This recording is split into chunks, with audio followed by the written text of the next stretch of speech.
Hello, എല്ലാവർക്കും പുതിയൊരു വീഡിയോയിലേക്ക് സ്വാഗതം. ഇന്നൊരു റൊട്ടീൻ ചെക്കപ്പ് വീഡിയോ ആയിട്ടാണ് ഞാൻ വന്നിരിക്കുന്നത്. അപ്പോൾ വീഡിയോയിലേക്ക് പോവാം. അപ്പം നമ്മുടെ പ്രഗ്നൻസിയിൽ 26 വീക്കിൻ്റെ റൊട്ടീൻ ചെക്കപ്പുമായിട്ടാണ് ഹോസ്പിറ്റലിൽ വന്നത്.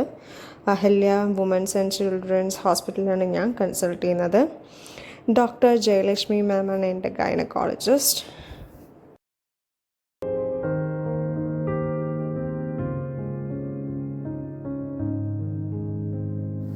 ആദ്യം തന്നെ OP പോയിട്ട് വെയ്റ്റും അതേപോലെ BP ചെക്ക് ചെയ്യുന്നു. രണ്ടും കുഴപ്പമില്ല, എല്ലാം നോർമലാണ്.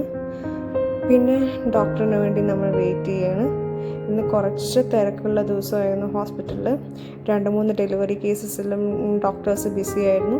അപ്പോൾ ഡോക്ടർ വരുന്ന വരെ ഞങ്ങൾ വെയിറ്റ് ചെയ്തു. ഡോക്ടർ തിരിച്ചെത്തിയ ശേഷം ഡോക്ടറെ കൺസൾട്ട് ചെയ്തു. ബേബിയുടെ ഹാർട്ട് ബീറ്റ് എല്ലാം ചെക്ക് ചെയ്തു. എല്ലാം നോർമലാണ്. അങ്ങനെ അയേണും കാൽഷ്യമും ടാബ്ലറ്റ് കണ്ടിന്യൂ ചെയ്യാൻ പറഞ്ഞു. നെക്സ്റ്റ് മന്ത് ഗ്ലൂക്കോസ് ടെസ്റ്റും ഗ്രൂത്ത് സ്കാനിങ്ങും പറഞ്ഞിട്ടുണ്ട്. അപ്പോൾ എല്ലാവരുടെയും പ്രാർത്ഥനയും സ്നേഹവും പ്രതീക്ഷിക്കുന്നു. അപ്പോൾ അടുത്ത വീഡിയോയുമായി പിന്നെ കാണാം. Okay, by.